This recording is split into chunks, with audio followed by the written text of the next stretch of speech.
So hello everyone and good evening सभी को। उम्मीद करता हूँ मेरी वॉइस प्रॉपर आ रही होगी। तो आज हम लोग का वर्ल्ड ज्योग्राफी का ये थर्ड लेक्चर रहने वाला है, जिसमें कि आज हम लोग क्या करने वाले हैं, अर्थ का इंटीरियर देखने वाले हैं, अर्थ क्वेक कैसे आते हैं वो देखने वाले हैं, सुनामी कैसे आती है वो देखने वाले हैं, टेक्टोनिक प्लेट्स क्या होती हैं और किस तरह से जो टेक्टोनिक प्लेट्स हैं उनके मूवमेंट से डिफरेंट चीज़ें होती हैं, जैसे कि अर्थक्वेक आता है, जैसे कि वोल्केनिज्म होती है। ये सारी चीज़ें जो है प्लेट के मूवमेंट से होती हैं। अब ये प्लेट आपकी किचन वाली प्लेट्स नहीं है जिसमें कि आप खाना खाते हैं। ये प्लेट्स हैं जिसमें कि हमारी अर्थ की जो डिफरेंट प्लेट्स हैं वो डांस क्यों करती हैं ये भी आज देखेंगे, ठीक है। और आज तुमको जो है खैर रोज़ डे तो कल था, लेकिन आज रोज़ दिलवाएंगे, ठीक है। चलो, और आज कौन सा डे चल रहा है भाई हैं? अपडेट करते रहा करो। ऐसे तो कर दिया होगा तुम लोगों ने, इतने भोले तो नहीं हो। Good morning. अच्छा, सचिन, अंजलि, सोनू, सभी को गुड इवनिंग। तो चलिए स्टार्ट करते हैं आज का लेक्चर। विद्या उस शेरनी, अरे भाई भाई पुराना हो गया श्रेया, थोड़ा नया यूज़ करो भी, है ना। तो स्टार्ट करते हैं अभी, ठीक है। अर्थ का इंटीरियर स्टार्ट किया जाए।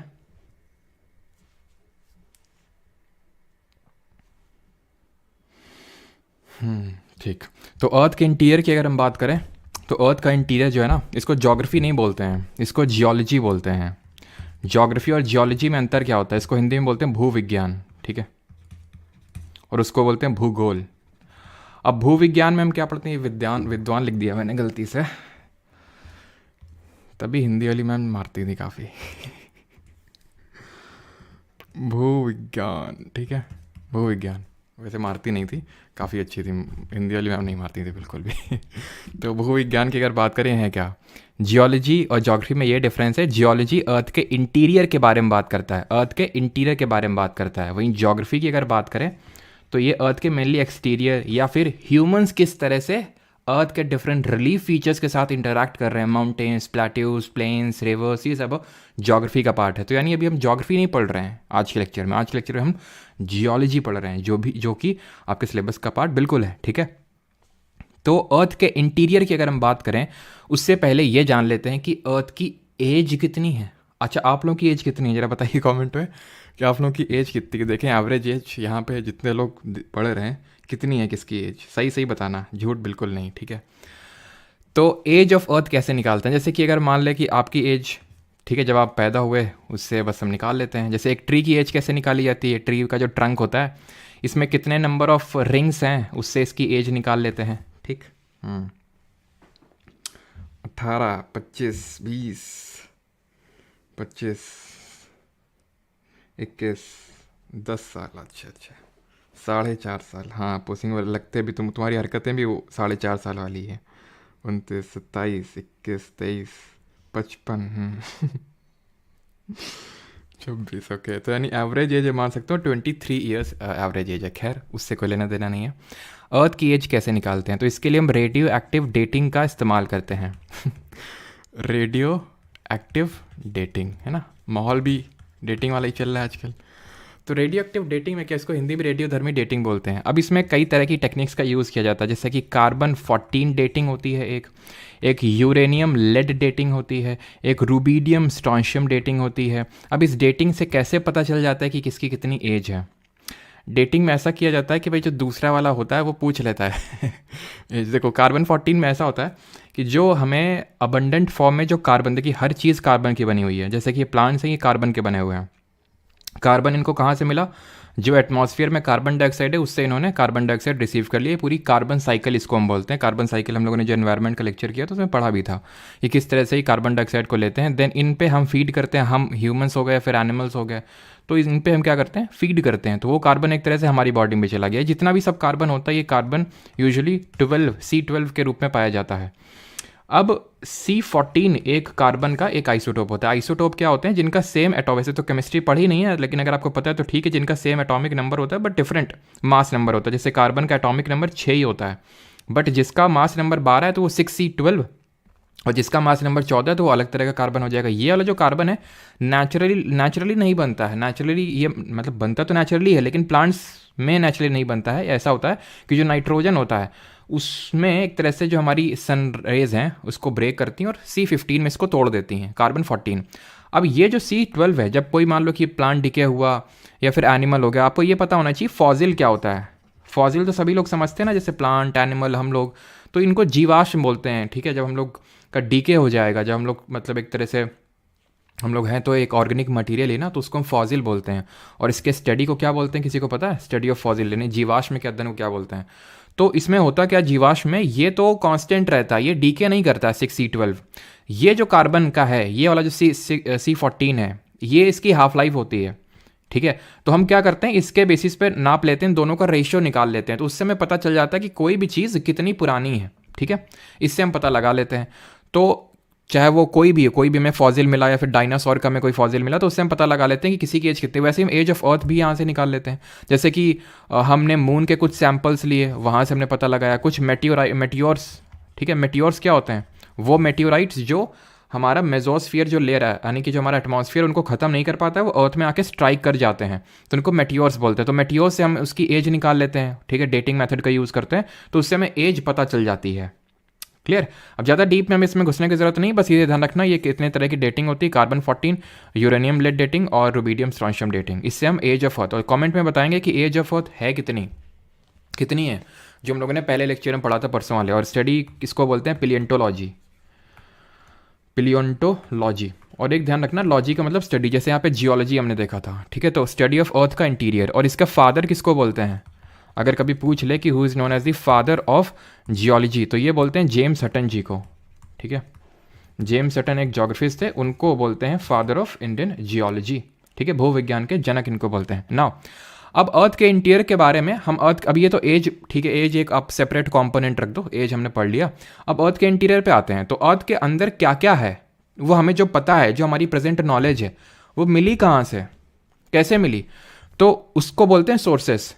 कुछ हमें सोर्स मिले होंगे आपके बारे में। मान लो अगर मुझे कोई चीज़ पता है, ठीक है, आपका मोबाइल नंबर ये है, मान लो अभी आपका मैं नाम देखूं और बोल दूं कि बेटा तुम्हारा मोबाइल नंबर ये है और तुम इस पर्टिकुलर स्टेट से हो, तो मैं कैसे बोल सकता हूँ? कोई सोर्स होगा। हो सकता है मैंने एप्लीकेशन का जो बैकएंड है वहाँ पे देखा हो कि ये नाम का लड़का जो है, इसका ये मोबाइल नंबर है और इस पर्टिकुलर स्टेट से है, ठीक है। तो कोई सोर्स होगा उसका। ऐसे ही सोर्स जो है अर्थ के इंटीरियर के भी हैं। इनको हम दो कैटेगरी में डिवाइड कर सकते हैं। एक को बोल सकते हैं डायरेक्ट सोर्स और एक को बोल सकते हैं इनडायरेक्ट सोर्स। जैसे फॉर एग्जाम्पल आपके बारे में मुझे डायरेक्टली, आपके मान लो कि मैंने आपके पेरेंट्स से कांटेक्ट कर लिया और आपके पेरेंट्स ने मुझे बता दिया कि भाई ये यहाँ पे, मतलब या फिर किसी आपके फ्रेंड ने बता दिया यहाँ पे रहता है और ये इस चीज़ की प्रिपरेशन कर रहा है। इनडायरेक्ट सोर्स का मतलब ये है कि मैंने कहीं से सुना है, इस तरह से आप समझ सकते हैं थोड़ा सा, कि मतलब वो डायरेक्ट एविडेंस नहीं है उस चीज़ का, ठीक है। तो ये दो तरह के सोर्सेज होते हैं। अब सोर्सेज आपकी स्क्रीन पर दिख रहे हैं, वोल्केनो है, माइनिंग है, डीप ओशन ड्रिलिंग है, मेटियोर्स है, सीस्मिक वेव्स है। अब आप मुझे बताइए कि इनमें से कौन से डायरेक्ट होंगे और कौन से इनडायरेक्ट होंगे। मैं तो बताऊंगा ही, लेकिन खुद गेस करोगे तो हो सकता है कि मेरे समझाने से पहले ही आप उस चीज़ को समझ जाओ। बताइए, गेस करिए आप कि इनमें से कौन डायरेक्ट सोर्सेज होंगे और कौन से इनडायरेक्ट सोर्सेज होंगे, यानी प्रत्यक्ष और अप्रत्यक्ष जो स्रोत हैं वो कौन से होंगे। डायरेक्ट सोर्स का मतलब हुआ कि हमें अर्थ के इंटीरियर के बारे में अर्थ के इंटीरियर से ही पता चल रहा है। वोल्केनो क्या होता है? वोल्केनो होता है इस तरह से अंदर से लावा निकलता है, और वो लावा कहाँ से निकल रहा है? अर्थ के अंदर से निकल रहा है, तो ये डायरेक्ट सोर्स हुआ। माइनिंग का मतलब क्या है? माइनिंग का मतलब है कि हम नीचे गड्ढा खोद रहे हैं, रॉक्स निकाल रहे हैं, चट्टानें निकाल रहे हैं, तो उन रॉक्स से, रॉक के कॉम्पोजिशन से हमें पता चल जाता है कि भाई, क्योंकि वो अंदर से नहीं निकाल रहे हैं ना, तो जो चीज़ अंदर से ही निकल रही है वो डायरेक्ट सोर्स होगा। डीप ओशन में ड्रिलिंग करते हैं कई सारे पर्पसेस है, जैसे कि हमारा ये वेस्टर्न ऑफशोर है, यहाँ से हम तेल वगैरह निकालते हैं, है ना, ऑयल की ड्रिलिंग होती है, तो इससे हमें पता चल जाता है अर्थ के इंटीरियर। तो ये तीनों कैसे हुए सोर्सेज? तीनों जो है डायरेक्ट सोर्सेज हुए, डायरेक्ट सोर्सेज हुए। नॉट टॉकिंग अबाउट मेटियोर्स यानी उल्कापिंड और सीस्मिक वेव्स। तो मेटियोर्स और सीस्मिक वेव यानी भूकंपीय तरंगे बोलते हैं सीस्मिक वेव को, ये इनडायरेक्ट सोर्सेज होंगे। क्यों इनडायरेक्ट सोर्सेज? मेटियोर जो आ रहे हैं, मेटियोर मतलब आउटर स्पेस से आ रहे हैं ना, गिर रहे हैं, अर्थ के इंटीरियर से तो नहीं आ रहे हैं। ये अर्थ है, ऐसा तो नहीं फटक से यहाँ से निकलते हैं और फिर उसको हम टेस्ट करते हैं, यहाँ से निकल के आ रहे हैं ना, बाहर से आ रहे हैं, तो इनडायरेक्ट होंगे। सीस्मिक वेव्स अभी होल्ड लगा दो, ये समझ में आ जाएगा कैसे इनडायरेक्ट सोर्सेज पे लास्ट में एकदम चर्चा करेंगे अच्छे से, ठीक। सोर्सेज आप समझ गए। अब पढ़ेंगे layers of earth. Earth different layers में डिवाइडेड है। ये एकदम बाहर का है, जो ऐसे समझ लो कि एकदम अर्थ को हमने अर्थ के अंदर के पार्ट्स को एकदम बाहर निकाल दिया। तो ये अर्थ का जो बाहरी लेयर है, अर्थ के एक्चुअल में हम देखें तो 4 लेयर्स हैं। ये सबसे बाहर वाली, इसको क्रस्ट बोलते हैं हिंदी में, भूपर्पटी। ये है मैंटल, और ये है आउटर कोर, ठीक है, आउटर कोर, और ये है इनर कोर, ठीक है, हिंदी में भी कोर बोलते हैं, आउटर कोर, इनर कोर। कहीं कहीं पे 3 लेयर्स ऑफ अर्थ आपसे बोलेगा, 3 लेयर्स ऑफ अर्थ हैं, बिल्कुल आप बोल सकते हैं क्रस्ट, मैंटल, कोर, लेकिन कोर फर्दर डिवाइडेड होता है आउटर कोर और इनर कोर में, बाहरी कोर और अंदरी कोर वाला, ठीक है। अब अर्थ की लेयर्स के बारे में हम समझेंगे कि अर्थ की लेयर्स में क्या क्या क्वेश्चंस बन सकते हैं और अर्थ की लेयर में क्या क्या चीज़ें इंपॉर्टेंट हैं। सबसे पहले starting from the very beginning crust के बारे में पढ़ेंगे, भूपर्पटी के बारे में पढ़ेंगे। सबसे पहली बात यह है कि जो क्रस्ट है उसकी थिकनेस कितनी है। तो उसकी थिकनेस है 0 से लेकर 100 किलोमीटर तक, यानी कि जो हम लोग अभी आप जहाँ बैठे हैं, मैं बैठा हूँ, जहाँ सब लोग रह रहे हैं, वो क्रस्ट है, राइट। वो चीज़ क्या है, वो क्रस्ट ही तो है जहाँ पे हम लोग बैठे हैं, यानी कि सबसे आउटर मोस्ट लेयर है ये। अब ये क्या है, ये जो आप अपनी स्क्रीन पे देख पा रहे हैं, इसको ऐसे समझो, ये अर्थ है, उसकी एक हमने, जैसे नहीं कि हम लोग दुकान से जब वाटरमेलन लेने जाते हैं तो वो एक इस तरह से हमें काट के टेस्ट करने के लिए देता है, बस उसी तरह हमने टेस्ट करने के लिए, एक्सपेरिमेंट करने के लिए ये एक कली निकाल ली उसकी, अर्थ की, वो है एक part of peace of earth है ये, ठीक है। तो उसको मैंने निकाल लिया। अब सबसे ऊपरी लेयर तो क्रस्ट होगी, भूपर्पटी, कितना थिक होगा वो यहाँ पे मैंने लिख दिया है, ठीक है, 0 से लेकर 100 किलोमीटर तक। Now this crust is divided into 2 parts, oceanic crust and continental crust, ठीक है। एक को बोलते हैं कॉन्टिनेंटल और एक को बोलते हैं ओशिनिक। कैसे? जहां पे समुद्र, जहां पानी भरा हुआ है, उसकी क्रस्ट को बोलते हैं, उसकी क्रस्ट को बोलते हैं, भाई उसके नीचे जमीन होगी ना, कुछ पानी के नीचे, समुद्र के नीचे कुछ जमीन होगी ना, उसको बोलते हैं ओशिनिक क्रस्ट।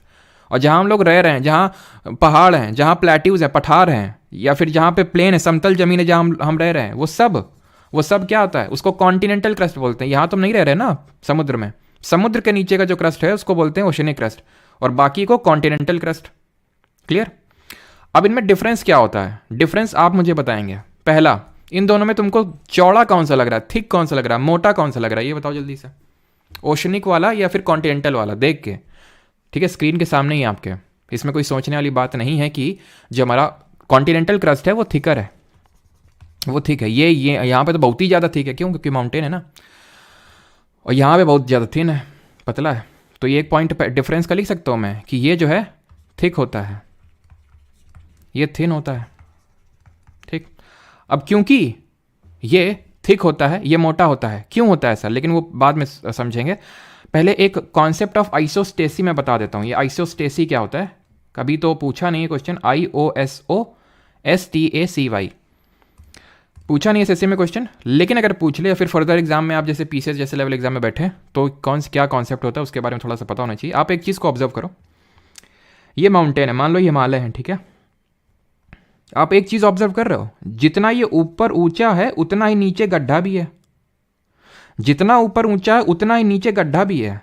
तभी कॉन्टिनेंटल क्रस्ट जो है माउंटेन से बहुत थिक होता है। अगर तुमसे पूछ ले कि सबसे ज़्यादा थिकनेस ऑफ कॉन्टिनेंटल क्रस्ट कहाँ मिलेगी, तो माउंट एवरेस्ट में चले जाना, बता देना माउंट एवरेस्ट चले जाओ, वहाँ थिकनेस मिल जाए खूब सारी, और उसी में एकदम घुस जाना वहीं पर जाकर, ठीक है। तो ये है, क्यों इसको बोलते हैं आइसोस्टेसी का कॉन्सेप्ट।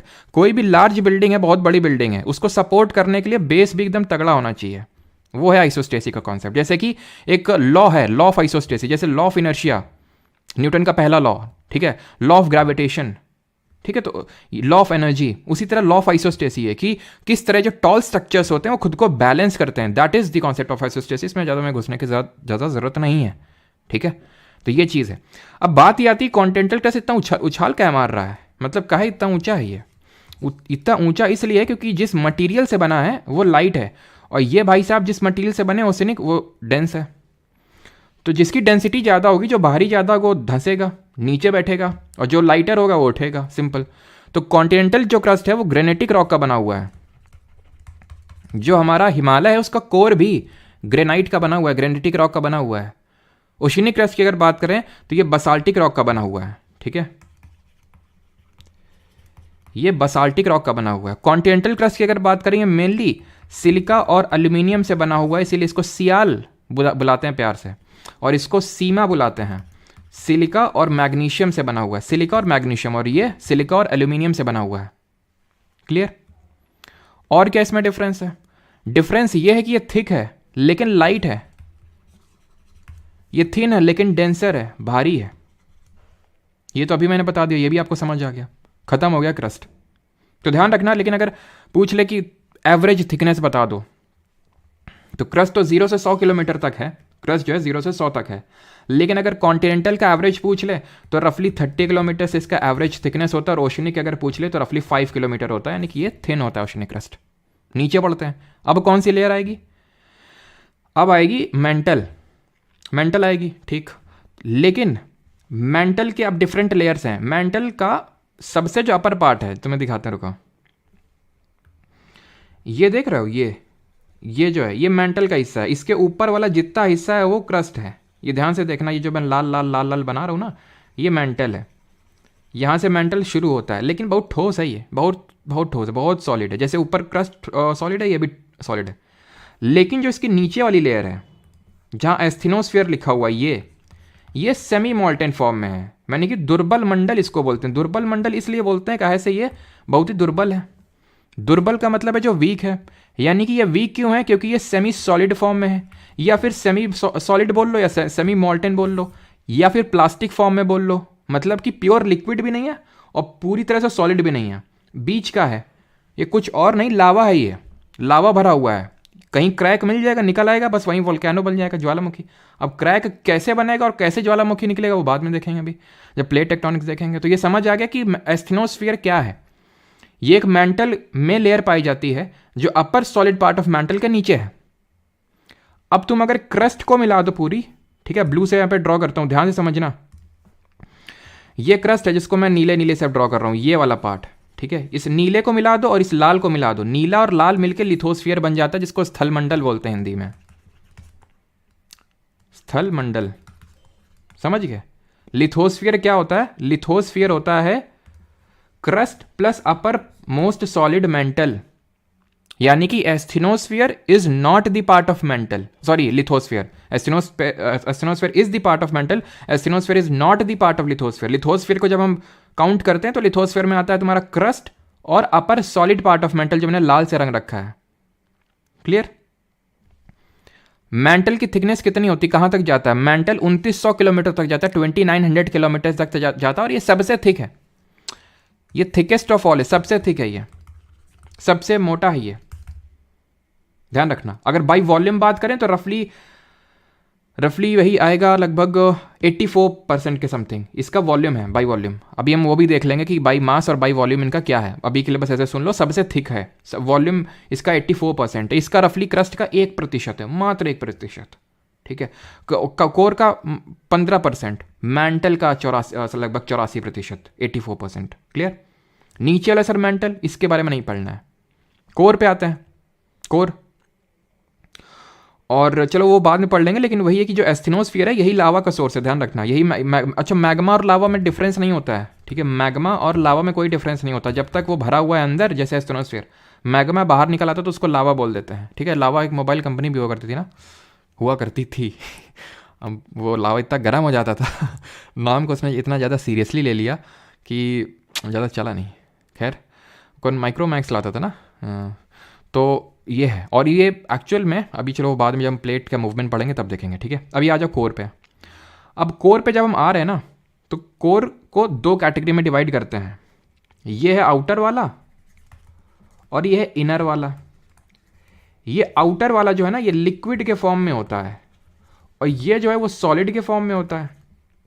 इसका टेम्परेचर हाईएस्ट होता है, इसका जो तापमान है सबसे ज़्यादा होता है। अब बात यह आती है कि टेम्परेचर इतना हाई है तो ये सॉलिड का है, पिघल के नहीं जाता। ये बात तो तुम्हारी सही है, पिघल इसलिए नहीं जाता क्योंकि इतना अंदर है, सबसे अंदर इतना ज़्यादा प्रेशर लगता है कि प्रेशर वो आउट परफॉर्म कर देता है इस टेम्परेचर को, इसलिए वो सॉलिड फॉर्म में एग्जिस्ट करता है।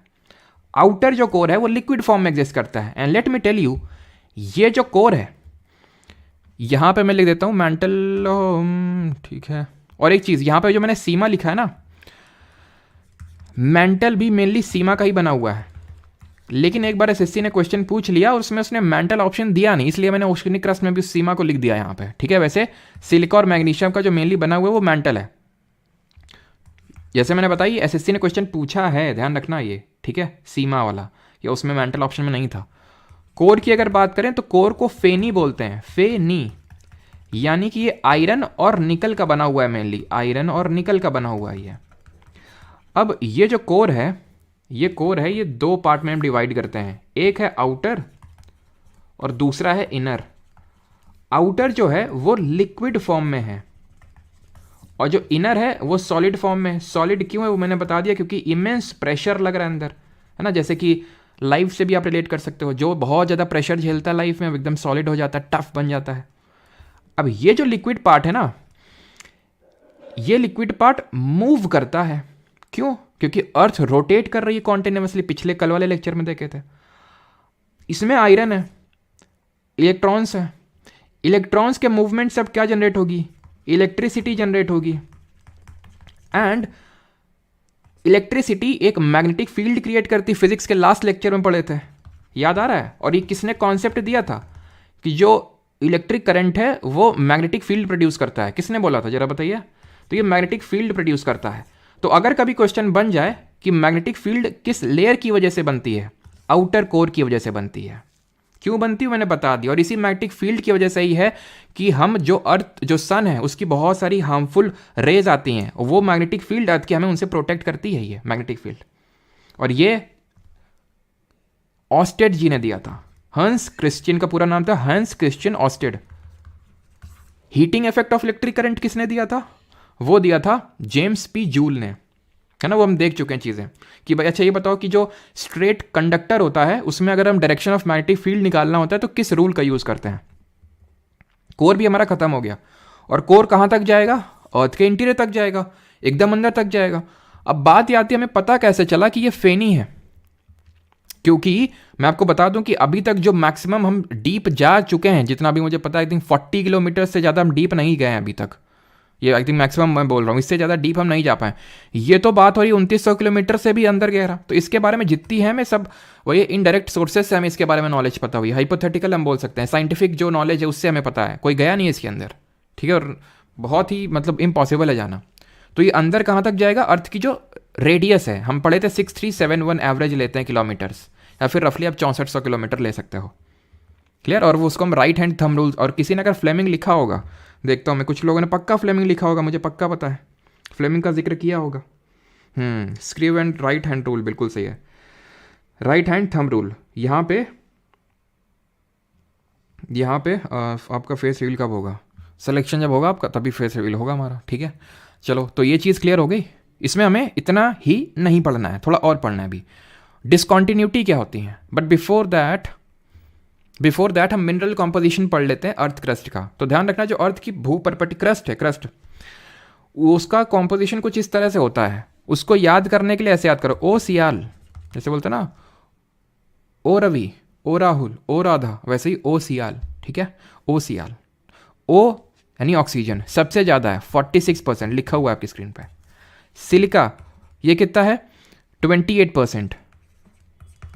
एल्यूमिनियम ये कितना है, ये नहीं पता है हमें भी लिखा हुआ ये भी देख सकते हो 8.32%, ठीक है 8.32%। ओ सियाल ये अगर आप याद कर गए, आई थिंक सीजीएल मेंस पे भी क्वेश्चन बना था if I am not wrong, CGL mains पे, ठीक है। और इसको आराम से उड़ा सकते थे, क्योंकि मैंने तभी बताया था ओ सियाल। आपको परसेंटेज नहीं भी पता था तो भी आराम से क्वेश्चन हो सकता था। क्यों? क्योंकि सबसे बड़ा वाला परसेंटेज तो ऑक्सीजन के पास ही जाएगा ना, उसके बाद जो दूसरा सबसे बड़ा उस सिलिकॉन के पास जाएगा ना, तीसरा सबसे बड़ा एल्यूमिनियम के पास जाएगा ना, इसके बाद कौन है, आयरन है। तो परसेंटेज थोड़ा सा ऑक्सीजन और सिलिका को देख लो, बाकी मत याद करना। अब अगर मैं तुमसे क्वेश्चन पूछ लूँ कि सबसे अबंडेंट मेटल कौन सा है क्रस्ट में, और तुमने ऑक्सीजन बोला और यहीं से चप्पल फेंक के मारी हमने, क्यों? क्योंकि ऑक्सीजन मेटल नहीं है, मेटल एल्यूमिनियम है। तो सबसे अबंडेंट मेटल एल्यूमिनियम है, धातु मेटल। और सेकंड सबसे अबंडेंट कौन हुआ, आयरन हुआ। क्लियर? ठीक। अब इसका हम composition by mass and volume देख लेते हैं, तीनों लेयर्स का, ठीक है। Composition by mass and composition by volume. यहाँ पे मैं लिखता हूँ क्रस्ट, यहाँ पे मैं लिखता हूँ मैंटल, और यहाँ पे मैं लिखता हूँ कोर, ठीक है। यहाँ लिखता हूँ बाई मास और यहाँ लिखता हूँ बाई वॉल्यूम। नाउ क्रस्ट की अगर बात करें तो ये लेस देन 1% है, लेस देन 1% बाई मास, यानी कि द्रव्यमान के टर्म्स में अगर हम बात करें। मैंटल रफली 68% है, बचा कितना 69 हो गया, नहीं 31% बचा, 31%। क्रस्ट की अगर बात करें रफली 1%, सेम ऑलमोस्ट मान लो। 84% बाई वॉल्यूम मैंटल है, एंड 15% जो है बाई वॉल्यूम कोर है। क्लियर हो गया? अब हम आ जाते हैं डिसकॉन्टिन्यूटी। डिसकॉन्टिन्यूटी का मतलब क्या होता है कि कुछ हो रहा था लेकिन अब चेंज हो गया, कुछ हो रहा था लेकिन अब चेंज हो गया, यानी कि अब कॉन्टिन्यूटी जहां ब्रेक होती है उसको डिसकॉन्टिन्यूटी बोलते हैं। आई अगेन रिपीट, जहां पे कॉन्टिन्यूटी ब्रेक होती है उसको डिसकॉन्टिन्यूटी बोलते हैं। कॉन्टिन्यूटी ब्रेक होती है मतलब ये है कि जो हमारी तीनों लेयर्स हैं अर्थ की, क्रस्ट, मैंटल और कोर, कोर को फर्दर दो कैटेगरी में डिवाइड कर सकते हैं, outer core and inner core. ठीक है, वैसे तो क्रस्ट को मुझे इतना मोटा बनाना चाहिए नहीं था, ठीक है, लेकिन चलो कोई नहीं, क्योंकि क्रस्ट हमें पता है कि वो 1% ही है बस मात्र। ठीक है, तो इसको मैं थोड़ा और पतला ही बना देता हूँ। क्लियर हो गया? ठीक। अब ये जो मैंने लाइन ड्रॉ करी ना, ये क्यों ड्रॉ करी? क्योंकि यहां से कैरेक्टरिस्टिक चेंज हो गई। यहां पे जो चीजें मिल रही थी सेम है, ऑलमोस्ट सेम, हो सकता है थोड़ा चेंज हो जाए माइनर, लेकिन यहां से चीजें चेंज हो गई, यानी कि इसको हमने अलग लेयर बोल दिया, मेंटल बोल दिया। फिर यहां से चीजें चेंज हो गई तो इसको हमने अलग लेयर बोल दिया। ठीक,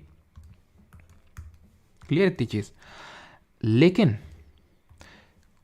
यहां पे भी हमें एक डिसकॉन्टिन्यूटी हमारे साइंटिस्ट को देखने को मिली, यहां पे भी एक डिसकॉन्टिन्यूटी देखने को मिली, और यहां पे जो नीली वाली लाइन ड्रॉ करी उसमें तो है ही है।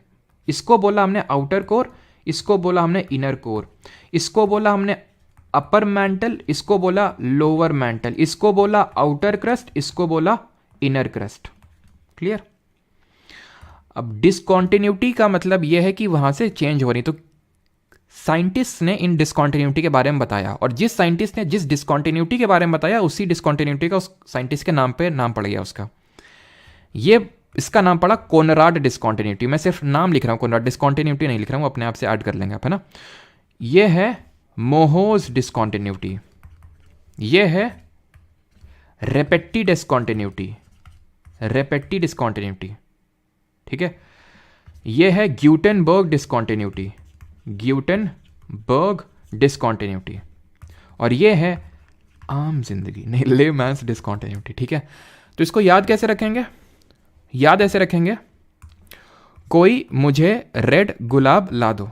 कल ये लेक्चर होता तो ज़्यादा सेंस बनता ना कोई मुझे रेड, है ना, गुलाब ला दो। लेकिन खैर अब तो टाइम चला गया अब चॉकलेट वगैरह, आज चॉकलेट वगैरह होगा ना कुछ ऐसा, ऐसा सुनने में आता है। चलो, तो डिसकॉन्टिन्यूटी यहाँ पे आप देख सकते हो। ठीक है, तो कोनराड है, किसको सेपरेट कर रहा है? अपर मैंटल को लोअर मैंटल से। अब ये देख लो किसको कौन सेपरेट कर रहा है, तो यहाँ साफ समझ में आ रहा है कोनराड किसको सेपरेट कर रहा है, अपर क्रस्ट, आउटर, या फिर अपर क्रस्ट बोल सकते हो, ये अपर क्रस्ट ही है, अपर क्रस्ट को लोअर क्रस्ट है। देन मोहोस किसको सेपरेट कर रहा है? मोहोस सेपरेट कर रहा है पूरे क्रस्ट को पूरे मैंटल से, या तुम बोल सकते हो कि इनर क्रस्ट को अपर मैंटल से वो कर रहा है, लेकिन तुम वो भूल जाओ, ये भूल जाओ, तुम याद रखना क्रस्ट को मैंटल से डिवाइड करता है। ठीक है, अपर मैंटल को लोअर मैंटल से रेपेट्टी अलग कर रहा है, या फिर इसमें देख लो तुम। ठीक है, अपर मैंटल को लोअर मैंटल से रेपेट्टी वो कर रहे हैं। ठीक है, ग्यूटेनबर्ग की अगर बात करें तो ग्यूटेनबर्ग पूरे मैंटल को पूरे कोर से अलग कर रहा है, या फिर लोअर मैंटल को आउटर कोर से कर रहा है। लेहमैन्स किसको अलग कर रहा है? आउटर कोर को इनर कोर से अलग कर रहा है। आई होप ये क्लियर हो गया होगा। ठीक है, आप अपने दिमाग में या फिर पे कोई कोरा पन्ना लो और उसमें आराम से ऐसे बना लो। ठीक है, ये क्रस्ट, ये मैंटल, ये कोर। फिर सर ने बोला था कि दो दो पार्ट में सबको डिवाइड कर देना, और कोई मुझे रेड गुलाब ला दो, खत्म। ठीक, चलिए, तो ये सारी चीज़ें हमने पढ़ ली, किसी को डाउट तो नहीं है? देन आते हैं हम प्लेट। ठीक है, अब प्लेट से यहाँ पे परोसेंगे तुम्हें खाना हम।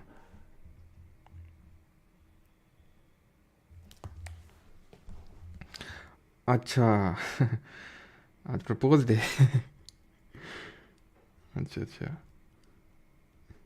किसी ने किया या ये नहीं?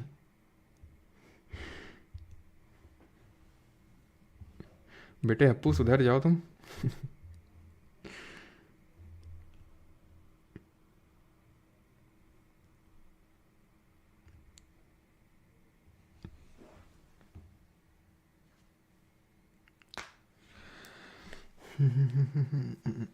चलो क्लियर, ओके। तो अब आते हैं लिथोस्फेरिक प्लेट्स पे। होती क्या है ये प्लेट? तो लिथोस्फेरिक प्लेट, चलो बाद में अभी उसको देखेंगे उस पिक्चर को। ये देखो लिथोस्फीयर क्या होता है, अभी मैंने क्या बताया था, पूरा पूरा क्रस्ट ले लो और upper solid part of mantle, पूरा क्रस्ट और upper solid part of mantle, upper solid part of mantle, इसको लिथोस्फीयर बोलते हैं। इसके नीचे क्या था? इसके नीचे भरा था एस्थेनोस्फीयर। अब एस्थेनोस्फीयर क्या है? प्लास्टिक फॉर्म में, सेमी मॉल्टन फॉर्म में, सेमी मॉल्टन फॉर्म में। ठीक है, तुमने एक चीज़ ऑब्जर्व किया होगा, कि जब पानी पड़ा होता है फ्लोर पे तो तुम आसानी से फिसल जाते हो, है कि नहीं? क्यों? क्योंकि तुम्हारे पैर के बीच में और इसके बीच में एक लेयर है ना, पानी की लेयर। तो वही है, बस ये समझ लो कि ये जो है पूरा सॉलिड है, ये पूरा लिथोस्फीयर है, सॉलिड है, ठीक है। ये इसके ऊपर डांस करती हैं ये। क्यों? क्योंकि ये सेमी मॉल्टन फॉर्म में है, रिजिड नहीं है, ये सेमी मॉल्टन प्लास्टिक फॉर्म में है ना, पिघला हुआ है। तो इसके ऊपर ये मूवमेंट करती हैं। इसी मूवमेंट की वजह से ही अर्थक्वेक और ये सारी चीज़ें होती हैं। अर्थक्वेक हो गया, वोल्केनिज्म हो गया, इसको हम बोलते हैं टेक्टोनिक एक्टिविटी। यानी लिथोस्फेरिक प्लेट पहले तो हैं कितनी वो समझ लेते हैं। पहले बात तो ये है कि जो लिथोस्फेरिक प्लेट्स हैं उनको हम दो कैटेगरी में डिवाइड करते हैं। एक को बोलते हैं मेजर प्लेट्स, मुख्य, और एक को बोलते हैं minor plates. Major plate total 7 है। क्वेश्चन बन चुका है कि how many major lithospheric plates are there, 7। जितनी बाकी बची हैं रफली 8 वो माइनर है। क्वेश्चन अगर कभी पूछ ले कि इनमें से कौन सी मेजर और कौन सी माइनर, कैसे बताओगे?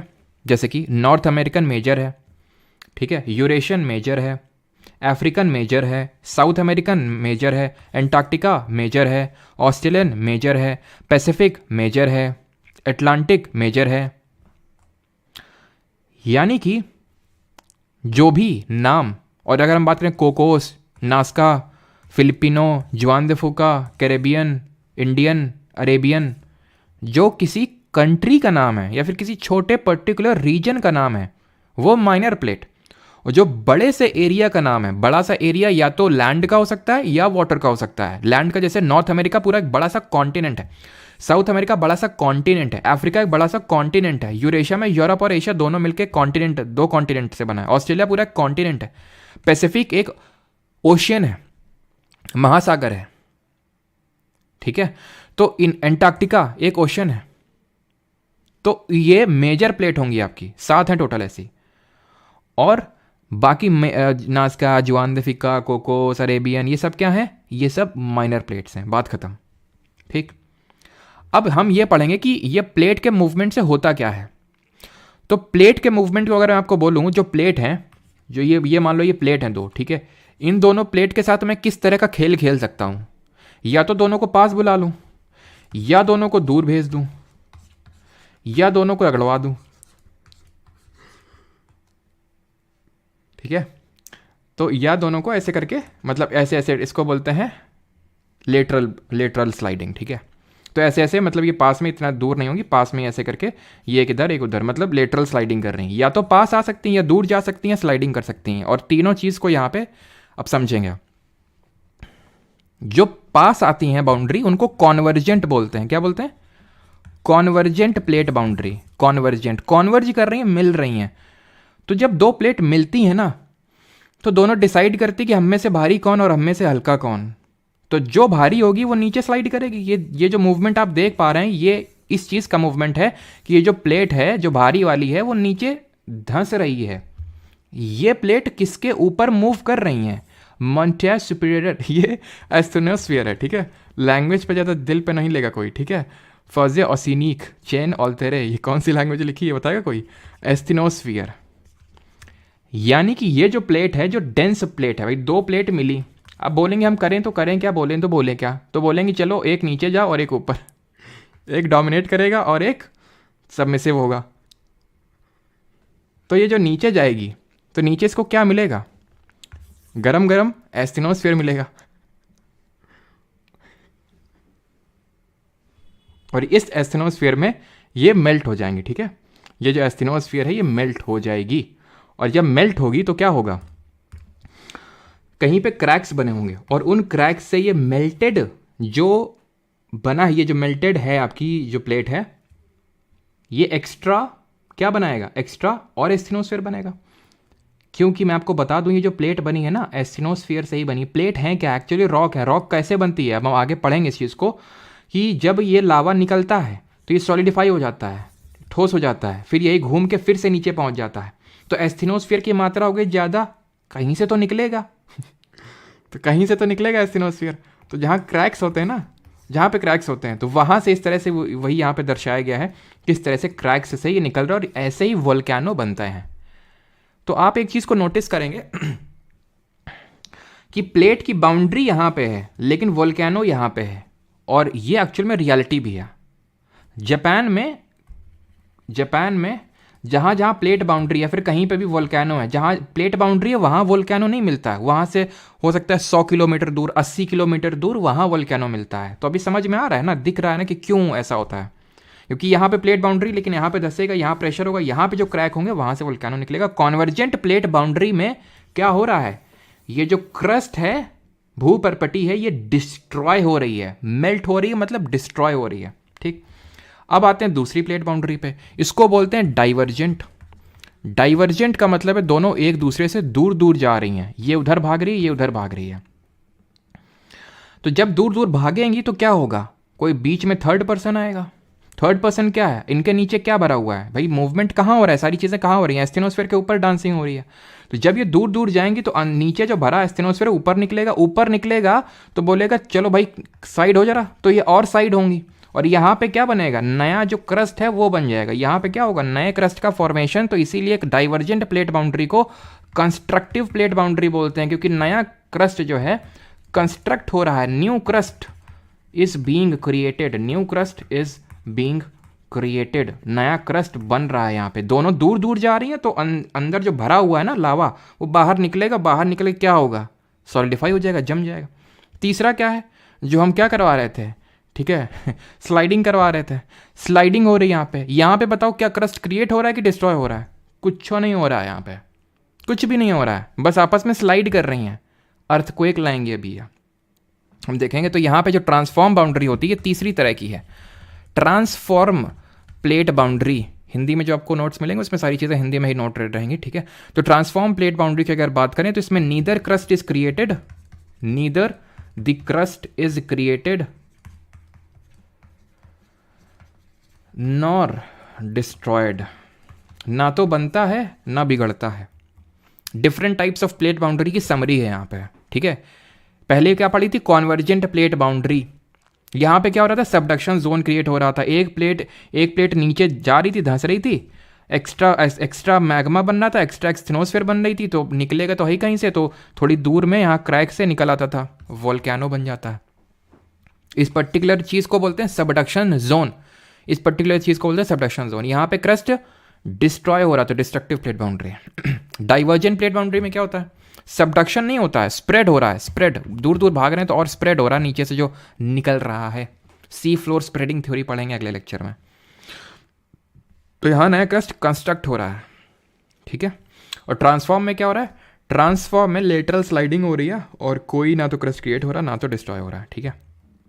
अब आते हैं एस्थेनोस्फेयर, सॉरी अर्थक्वेक्स पे, कि तो जब स्लाइडिंग होगी ना तो अर्थक्वेक्स आएंगे। अर्थक्वेक क्यों आएंगे वो समझते हैं। तो देखो यहाँ पे ये अर्थक्वेक आते क्यों वो मैं समझा रहा हूँ। देखो प्लेट जो ऐसे मैंने ड्रॉ कर दी ना, इतनी भी स्मूथ होती नहीं है इनकी, ये जो सरफेस है बड़ा ही रफ एंड रिजिड होता है, उस पर फोकस मत करो, यहाँ पे फोकस करो। इस तरह से ऐसे ऐसे करके थोड़ा सा रफ टाइप होता है, ठीक है। तो मान लो इस तरह से लॉक्ड हैं, दोनों प्लेट लॉक्ड हैं, ये इधर भागना चाह रही है, उधर भागना चाह रही है, एकदम जोर से एकदम लगा रहे, एकदम से होगा क्या, एकदम से इस फॉल्ट लाइन, इसको बोलते हैं फॉल्ट लाइन, फॉल्ट, यहाँ पे एनर्जी रिलीज होगी, और यही एनर्जी का जो रिलीज है ये वेव्स के फॉर्म में होता है, और वही होता है अर्थक्वेक। भूकंप क्या होता है, भूकंप कुछ नहीं, फॉल्ट लाइन के पे एनर्जी का रिलीज, फॉल्ट लाइन पे एनर्जी का release is called as earthquake, भूकंप। फॉल्ट लाइन क्या है, जहां प्लेट की बाउंड्री है, जहां पे स्ट्रेस लगा हुआ, जैसे एक प्लेट इधर जाना चाह रही है, एक उधर, और एकदम से रिलीज हो गया, ठीक है, और ये लोग धंस गए, ठीक। तो ये फॉल्ट लाइन है। तो अर्थक्वेक आप समझ गए। अब अर्थक्वेक आता कैसे है, अर्थक्वेक कुछ इस तरह से आता है कि अर्थक्वेक किसी एक पॉइंट पे नीचे ओरिजिनेट करेगा, उसको बोलते हैं हाइपोसेंटर या फिर फोकस, हाइपोसेंटर या फिर फोकस। आप इस पर्टिकुलर इसमें देखो कहाँ पे ओरिजिनेट हो रहा है, तो यहाँ पे ये ओरिजिनेट हो रहा है, यहाँ पे ये देख सकते हैं, ये बाउंड्री है, ये प्लेट बाउंड्री है, ये आपस में खिसकेगी और यहाँ पे एनर्जी का रिलीज होगा। तो जहाँ पे एनर्जी का रिलीज होता है उसको फोकस या हाइपोसेंटर बोलते हैं। अब ये जो एनर्जी रिलीज हुई है वेव्स के फॉर्म में चारों दिशाओं में ट्रैवल करना स्टार्ट करेगी, in all the 4 direction start करेगी। जब स्टार्ट करेगी ना तो स्टार्ट करेगी, फिर क्या है करेगी, और करेगी तो सरफेस पे पहुंचेगी। सबसे पहले कहाँ पे पहुंचेगी, speed is equal to distance upon time, time same है तो डिस्टेंस जहाँ कम होगी सबसे पहले वहाँ पहुँचेगी, स्पीड भी सेम है सबके लिए। तो डिस्टेंस तो इसके एकदम टॉप पे कम है, डिस्प्लेसमेंट में ही तो पढ़े थे, डिस्प्लेसमेंट है ना, कि shortest distance between initial and final position, तो ये है सबसे शॉर्टेस्ट अगर हम देखें डिस्टेंस तो। और जहाँ पे सबसे पहले अर्थक्वेक की वेव्स अर्थ सरफेस को मीट करती हैं उसको एपी सेंटर बोलते हैं। सुना होगा भूकंप का एपी सेंटर ये रहा, भूकंप का एपी सेंटर दिल्ली रहा, नेपाल रहा। एपी सेंटर का मतलब है सबसे पहले अर्थक्वेक की वेव्स कहाँ पे हुई, कहाँ पे मिली। और जो भूकंप का एपिसेंटर होता है यहाँ पे डिस्ट्रक्शन मैक्सिमम होता है, यानी सबसे ज़्यादा डिस्ट्रक्शन कहाँ पे होगा, डिस्ट्रक्शन मैक्सिमम होता है यहाँ पे। कैसे समझाते तुमको। एक बार मेरी मम्मी ने भी ये हमसे पूछा था, ठीक है, मैंने बताने की कोशिश की। मम्मी ने बोला ऐसे कैसे हो सकता है, मैंने ये बोला कि पता है मम्मी, जैसे कि मतलब ऐसे ही कि भूकंप जैसे आता है तो हर जगह सेम डिस्ट्रक्शन क्यों नहीं होता, कहीं पे बहुत ज़्यादा हो जाता है, कहीं पे हल्का सा हिलता है बस अर्थ जो अर्थ सरफेस है। तो उसके पीछे का रीज़न ही, और उस समय टेबल भी रखी हुई थी तो मैंने कुछ एक्सपेरिमेंट किया। जैसे यहाँ पे ग्लास रखा, यहाँ पे ग्लास, यहाँ पे ग्लास, ठीक है, यहाँ पे भी कुछ यूटेंसिल्स रखे। देन पीछे नीचे से इसको हिट किया, किसको, टेबल को। जब हिट किया एकदम सेंटर पे जहाँ पे ये एक बड़ा सा ग्लास, ये मतलब ग्लास रखा हुआ और यहाँ पे साइड में रखे हुए, तो ये वाला जो ग्लास है वो गिर गया, ये वाले बस इनमें शेकिंग हुई, हिले, गिरे नहीं पूरी तरह से। क्यों? क्योंकि जब तक ये वहाँ पे ये वेव्स के फॉर्म में ट्रैवल किया होगा, जब हमने शेकिंग किया उसकी वजह से उतना धीरे धीरे धीरे वेव्स का जो इन्फ्लुएंस है वो कम हो गया होगा। तो भूकंप के एपिसेंटर से जितना कोई चीज़ दूर होगा उसमें उतना ही कम डिस्ट्रक्शन होगा, जितना पास होगा उतना ही ज़्यादा डिस्ट्रक्शन होगा, ठीक है। अब हमें पढ़ना है भूकंप की तरंगों के बारे में, कि जो अर्थक्वेक की जो वेव्स होती हैं वो कितने तरह की होती हैं। तो दो तरह की होती हैं, एक को बोलते हैं बॉडी वेव्स और दूसरे को बोलते हैं सरफेस वेव्स। ये कितनी तरह की तरंगें होती हैं, दो तरह की, बॉडी और सरफेस। जब ये निकलती हैं हाइपोसेंटर से तो ये बॉडी ही होती हैं, लेकिन ये चट्टानों से मिलेंगी, यहाँ चट्टान होंगी, तो ये चट्टानों से मिलने पे इनका करेक्टर चेंज हो जाता है, उसको सरफेस वेव या फिर इनको लव वेव्स ही बोल देते हैं, ठीक है। अब ऐसा नहीं कि सीजन चल रहा है तो इसलिए वैसे ही लव वेव्स बोलते हैं इनको, ठीक है। तो ये चीज़ आप समझिए किस तरह से हाइपोसेंटर ये है, और यहाँ पे सबसे पहले ये एपिसेंटर हो गया जहाँ पे सबसे पहले हमें क्या मिली, जो सबसे ऊपर ही होगा हाइपोसेंटर के, ठीक है, क्लियर है। तो आगे बढ़ते हैं अभी। अब पहले हम इनके वेव्स के बारे में पढ़ते हैं कि वेव्स कितने तरह की होती हैं और क्या कैसे चीज़ें होती हैं, ठीक है। तो यहाँ पे मैं बता देता हूँ, एक सेकंड रुको, चलो तो यहीं पे पढ़ लो। तो बॉडी वेव्स हमारी दो तरह की होती हैं, एक को बोलते हैं पी वेव्स और दूसरे को बोलते हैं एस वेव्स। पी वेव्स और एस वेव्स, पी तरंगे और एस तरंगे। जो पी वेव्स होती हैं ये फास्टेस्ट टू रीच हैं, सबसे पहले चप्पल हाथ में लेके हम फर्स्ट, है ना, fastest to reach on the surface of earth, सबसे ज़्यादा स्पीड होगी इनकी, पूछ लेगा तो, ठीक है। ये सबसे आखिर पहुंचती हैं, लास्ट में सबसे। अब लास्ट में पहुंची हैं तो बोलेंगी स्वागत नहीं करोगे हमारा, यानी सबसे ज़्यादा डिस्ट्रक्टिव भी यही होती हैं, सरफेस वेव्स। पी वेव्स तीनों में ट्रैवल कर सकती हैं, सॉलिड, लिक्विड, गैस, लेकिन जो स्पीड होती है वो कुछ इस तरह से होती है, सबसे ज़्यादा सॉलिड में, देन लिक्विड में, देन गैस में। ये ऑर्डर तुमको कहीं देखे ला नहीं लग रहा है? यही ऑर्डर तो बताए थे जब साउंड वेव की ट्रैवलिंग बताए थे। तो ध्यान रखना, P waves resemble sound waves, यानी they are like sound waves. Sound wave कैसी थी? ट्रांसवर्स की, longitudinal. S waves can travel only in solid, सिर्फ सॉलिड में ही ट्रैवल कर सकती हैं ये। और साउंड वेव्स की अगर बात करें तो ये लॉन्गिट्यूडनल होती हैं, अनुदैर्ध्य होती हैं। लॉन्गिट्यूडनल का मतलब क्या हुआ था, क्या मतलब रहता है भाई साहब इसका? तो इसका मतलब ये रहता है कि इसमें जो मीडियम होते हैं, यानी मीडियम के जो पार्टिकल होते हैं वो कुछ इस तरह से प्रोपगेट, वो उस तरह से वाइब्रेट करते हैं या फिर उस डायरेक्शन में वाइब्रेट करते हैं जो डायरेक्शन उस वेव का है। वेव है क्या? एनर्जी का ट्रांसफर है वेव। तो जिस डायरेक्शन में एनर्जी का ट्रांसफर हो रहा है उसी डायरेक्शन में ये ऐसे आगे पीछे आगे पीछे आगे पीछे क्या हो रहे हैं? वाइब्रेट कर रहे हैं। और इसी में हमने क्या पढ़ा था? कंप्रेशन और रेयरफैक्शन पढ़ा था, अगर आपको याद आ रहा हो तो। Is that clear? ये हम लोगों ने पढ़ा था, ठीक है। और कुछ मेरे दिमाग में आया था यार, अभी क्या आया था वो, हाँ, ये जो पी वेव्स हैं ये स्ट्रेचिंग एंड स्क्वीजिंग क्रिएट करती हैं, ध्यान रखना, ठीक है। ये बहुत ज़्यादा अर्थ सरफेस में स्ट्रेचिंग और स्क्वीजिंग जो है वो क्रिएट करने का काम इन्हीं का रहता है। इसकी समरी देख लेते हैं। First to arrive surface primary waves vibrate parallel to the direction of propagation of wave, hence they are called as longitudinal, क्योंकि parallelly direction of propagation of waves के वो करते तो longitudinal wave होंगी। कम डिस्ट्रक्टिव होती हैं, ठीक है, तीनों मीडियम से ट्रैवल कर सकती हैं, लेकिन सॉलिड का ज़्यादा, सॉलिड में ज़्यादा स्पीड, लिक्विड में, देन गैस में। अराइवेट सरफेस थोड़ा टाइम लैग के साथ सेकेंडरी वेव बोलते हैं। वाइब्रेट परपेंडिकुलर डायरेक्शन यानी कि ट्रांसवर्स टाइप की वेव हो जाएंगी ये, ठीक है। ज़्यादा डिस्ट्रक्टिव होती हैं पी वेव से, लेकिन सबसे ज़्यादा डिस्ट्रक्टिव सरफेस वेव होती हैं, जिनको लव वेव्स या एल वेव्स के नाम से भी जानते हैं, ठीक है। क्लियर। ये कंप्रेशनल वेव्स हैं, यानी कि स्ट्रेचिंग और स्क्वीजिंग क्रिएट करेंगे, और ये डिस्प्लेसमेंट ऑफ रॉक क्रिएट करती हैं, ठीक है। चलो, तो ये चीज़ क्लियर है कि सरफेस वेव्स को हम लव वेव्स या एल वेव्स के नाम से जानते हैं। ये सब, इसमें बस एक चीज़ याद रखनी है, सबसे आखिरी में पहुंचती हैं और सबसे ज़्यादा डिस्ट्रक्टिव होती हैं। अब ये सुनामी क्या होती है? सुनामी जो है एक जापानीज टर्म है, ठीक है। Tsunami is a Japanese term जिसका मतलब होता है हार्बर वेव्स, जिसका मतलब होता है हार्बर वेव्स।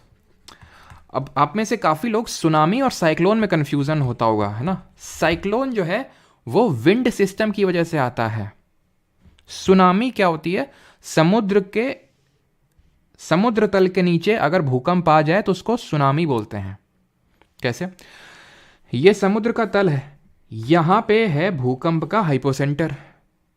तो जब यहां से क्या हुआ, यहां से जब इस तरह से प्लेट्स स्लाइड करेंगे आपस में, तो पानी यहाँ पे जो एनर्जी जनरेट होगी उसको कैरी करके ये पानी की वेव्स लेके जाएंगी, वाटर की जो सी ओशन का जो है ये वेव्स लेके जाएंगी, और ये वेव्स यहाँ पे डिस्ट्रक्शन कैरी करेंगी। कहाँ पे? कोस्ट में, तटों में। साइक्लोन आपको अक्सर सुनते में देखने को मिलते होंगे, जैसे अक्टूबर के टाइम पे ज़्यादा आते हैं, वो हम पढ़ेंगे अभी ज्योग्राफी में क्यों अक्टूबर के टाइम पे ज़्यादा आते हैं, रिट्रीटिंग मानसून की वजह से, ठीक है।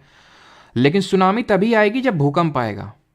सुनामी तभी आएगी भूकंप। अभी जापान में अर्थक्वेक आया था पिछले महीने 7.6 मैग्नीट्यूड का, भी मैग्नीट्यूड पे भी आते हैं क्या है, तो वहाँ पे सुनामी की वार्निंग इशू हो गई थी, क्योंकि जापान एक मेनली एक आइलैंड कंट्री है, तो वहाँ पे ज़्यादा खतरा है सुनामी का। और वहाँ पे भूकंप क्यों ज़्यादा आते हैं वो भी पढ़ते हैं कि जापान में क्यों भूकंप ज़्यादा हैं। बट उससे पहले शैडो जोन क्या होते हैं? ये शैडो जोन, छाया क्षेत्र हिंदी में बोलते हैं, छाया क्षेत्र। अब तुम्हें समझ में आएगा कि अर्थ का इंटीरियर के बारे में जो पहला स्लाइड था, सोर्सेज ऑफ अर्थ इंटीरियर, उसमें इनडायरेक्ट सोर्स में मैंने सीस्मिक वेव्स क्यों लिखा था, क्योंकि जो अर्थक्वेक की वेव्स होती हैं उनको सीस्मिक वेव्स बोलते हैं, भूकंपीय तरंगे। क्योंकि अर्थक्वेक की जो स्टडी है, अर्थक्वेक की जो स्टडी है, ठीक है, इसकी स्टडी ऑफ अर्थक्वेक को बोलते हैं क्या? सीस्मोलॉजी। अर्थक्वेक की जो वेव्स हैं उनको अगर स्टडी करना है तो उसको सीस्मोलॉजी बोलते हैं, और अर्थक्वेक की वेव्स को सीस्मिक वेव्स बोलते हैं। क्लियर? अब हमने किया क्या? हमने ये किया कि पी वेव्स को गुजारा। ये एक सिनेरियो, पहला सिनेरियो जहां पे एस वेव को गुजारा, और दूसरा है जहां पे हमने पी वेव्स को गुजारा। ये भूकंप का एपिसेंटर है, ठीक है।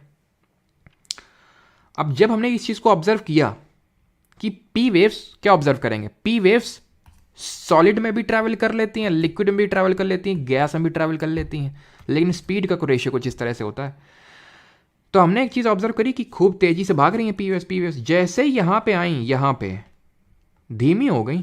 जैसे कि लाइट का रिफ्रैक्शन याद है तुमको, कि अगर कोई लाइट रे रेयर टू डेंसर मीडियम जाती है तो वो टूवर्ड्स द नॉर्मल बेंड हो जाती है। यहां पे भी वही हो रहा है, यहां पे भी टूवर्ड्स द नॉर्मल अंदर की तरफ। तो इसका मतलब ये डेंसिटी बढ़ रही है नीचे, स्पीड धीमे हो रही है। यहां पे स्पीड क्यों धीमे हो रही थी इसकी लाइट की? रिफ्रैक्टिव इंडेक्स नीचे वाले का ज़्यादा था, इसका रिफ्रैक्टिव इंडेक्स कम था, अपवर्तनांक हिंदी में जिसको बोलते हैं। तो इसका मतलब ये है कि स्पीड धीमी हुई है तो ये लिक्विड है, गैस तो भरी नहीं होगी, तो ये लिक्विड है। क्या है ये? आउटर कोर है। यहीं से पता चला हमें कि आउटर कोर लिक्विड है, नहीं और कौन गया थोड़ी ना कोई अंदर देखने। एस वेव की अगर बात करें तो एस वेव का हमें पता है कि ये जो मैडम लोग हैं ये सॉलिड में ही ट्रैवल करती हैं, लिक्विड गैस में करती नहीं है। तो जब इनको हमने यहाँ से गुजारा तो हमें देखने को मिला इसके बियॉन्ड तो ये जा ही नहीं रही हैं। क्यों? क्योंकि अर्थ का ये वाला जो रीजन है 103 डिग्री से लेके 103 डिग्री तक शैडो जोन है, छाया क्षेत्र है, कुछ दिख ही नहीं रहा, एस वेव मिली ही नहीं यहाँ पे, यानी कि ये शैडो जोन हो गया इनका, विच इज 40% ऑफ अर्थ का सरफेस। तो शैडो जोन एस वेव का बड़ा है, 40% है पूरी पृथ्वी का। क्यों? क्योंकि ये लिक्विड से ट्रैवल नहीं कर सकती हैं, और कोर, आउटर कोर लिक्विड है। तो यहां से हमें पता चला कि अच्छा ये भी चीज़ वही बता रहा है, ये भी चीज़ वही बता रहा है कि आउटर कोर लिक्विड है। क्यों? क्योंकि आउटर लिक्विड से तो पास ही नहीं हो पाती हैं एस वेव, क्रस्ट से एकदम धमाके से कट जाएंगी।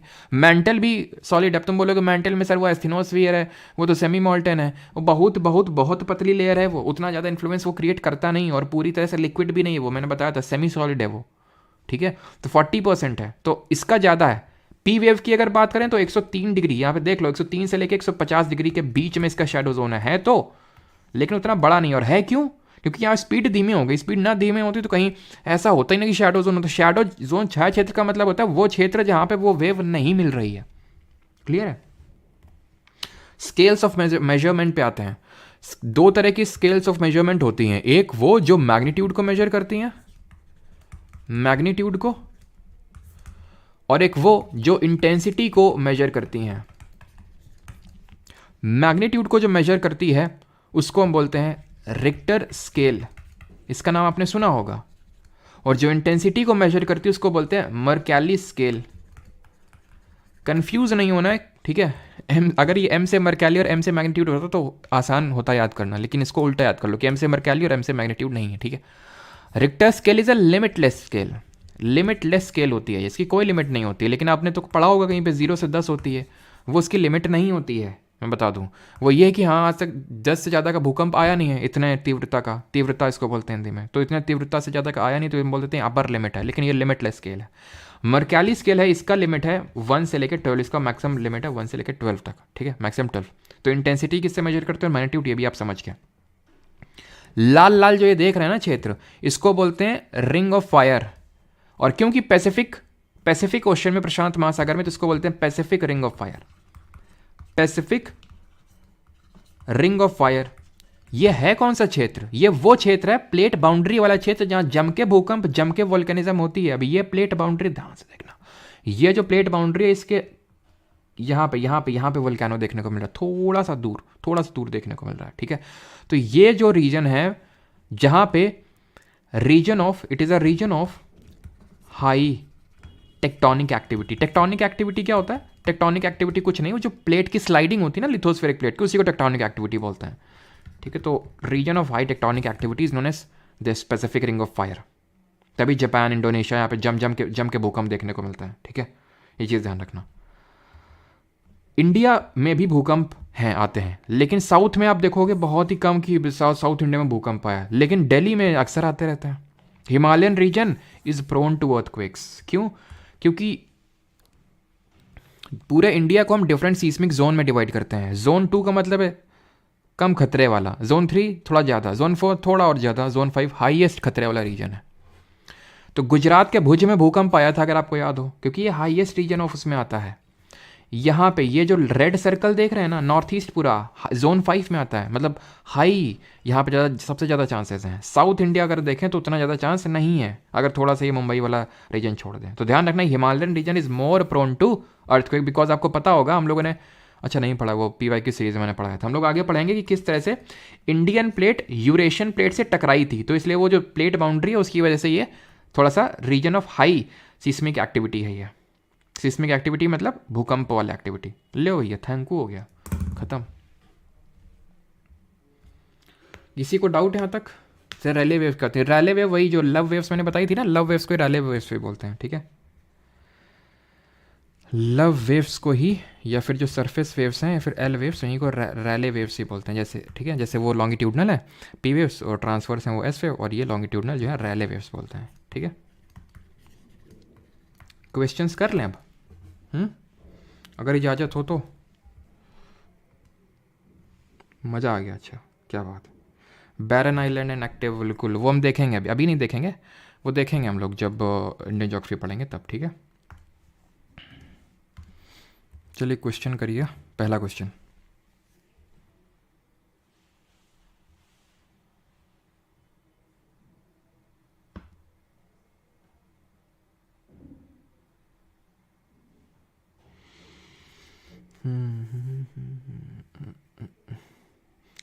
क्लास जल्दी हो जाए तो दिक्कत, लेट हो जाए तो दिक्कत, एकदम टाइम पे हो कि 8 बजे ख़त्म हो, ना 8 से 8:15 हो, ना 8 से 7:45 हो, है ना?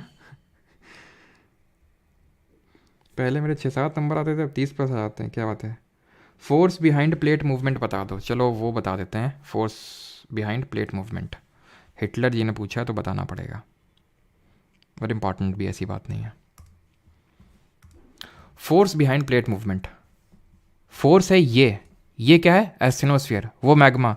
तो एस्थेनोस्फीयर में, मैग्मा में जो कन्वेक्शन करंट डेवलप होते हैं, ध्यान रखना, इसमें कन्वेक्शन करंट डेवलप होते हैं। इन कन्वेक्शन करंट्स की वजह से ये मूवमेंट होता है प्लेट का। और इसमें कन्वेक्शन करंट क्यों अगर पूछ ले, इसके भी अगर वो डीप चला जाए कि क्यों ऐसा होता है, तो ध्यान रखना इसमें दो चीज़ें होती हैं। एक तो रेडियो एक्टिव डीके होता है, रेडियो एक्टिव डीके, प्लस एक और चीज़ होती है जिसको बोलते हैं रेजिडुअल हीट, अवशिष्ट ऊष्मा बोलते हैं इसको, रेजिडुअल हीट। यानी कि जो अर्थ की रेजिडुअल हीट है, क्या बोलेंगे इसको हिंदी में, अवशिष्ट ऊष्मा। और रेडियोधर्मी जो डेटिंग मतलब रेडियो एक्टिव जो डीके, रेडियोधर्मी 6, इसकी वजह से कन्वेक्शन करंट डेवलप होता है, और इस कन्वेक्शन करंट की वजह से प्लेट का मूवमेंट होता है। ठीक है, ये शायद ही पूछने को पूछ भी सकता है, बिकॉज एनसीईआरटी में चीज़ मेंशन है आपका। और बट कन्वेक्शन करंट में मुझे लगता है काम चल जाना चाहिए एसएससी में, तो ठीक है, बट फिर भी दोनों याद कर लेना। चलो, तो which of the following is an indirect source of information. तो इनडायरेक्ट सोर्स क्या है, following meteorites. Who is known as the father of geology, भूविज्ञान के जनक किसको बोलते हैं, तो हमारे होंगे बटलर। ना बटलर और अश्विन का तो गहरा नाता है। आंसर क्या होगा, वेगनर जी हमारे कल आएंगे। ठीक है, Wegener's continental drift theory, James Hutton answer होगा। ठीक है, third, the study of structure, evolution and dynamics of earth and its natural mineral and energy is known as, इसको क्या बोलते हैं sir, please summarise all the things in the last activity. Oh alright, summarise मैं कर दूंगा। ठीक है, आज थोड़ा जल्दी भी हो जाएगा तो समराइज कर दूंगा।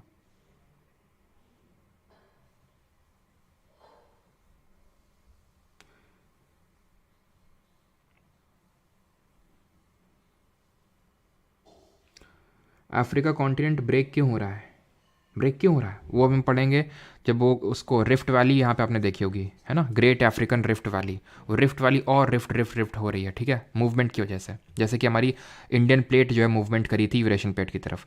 The study of the structure, evolution and dynamics of earth and its natural mineral energy sources is called as, इसको जियोलॉजी बोलते हैं, भूगर्भ क्षेत्र या फिर शास्त्र बोलते हैं। Fourth, earth core is mainly made up of, जो अर्थ का कोर है वो किसका बना होता है, नीफे, सियाल, सीमा और नीफे। नीफे मतलब nickel and iron, option number C. Lehmann's discontinuity is, तो लेहमैन की असंतता क्या होती है, कोई मुझे रेड गुलाब ला दो। ये किसके बीच में है, अपर क्रस्ट लोअर क्रस्ट, क्रस्ट और मैंटल के बीच में है, upper mantle lower mental, mental और कोर के बीच में, आउटर कोर और इनर कोर के बीच में, खत्म। कहाँ पे है, ठीक है, आउटर कोर और इनर कोर कैसा है, सॉलिड है, आउटर कोर कैसा है, लिक्विड है।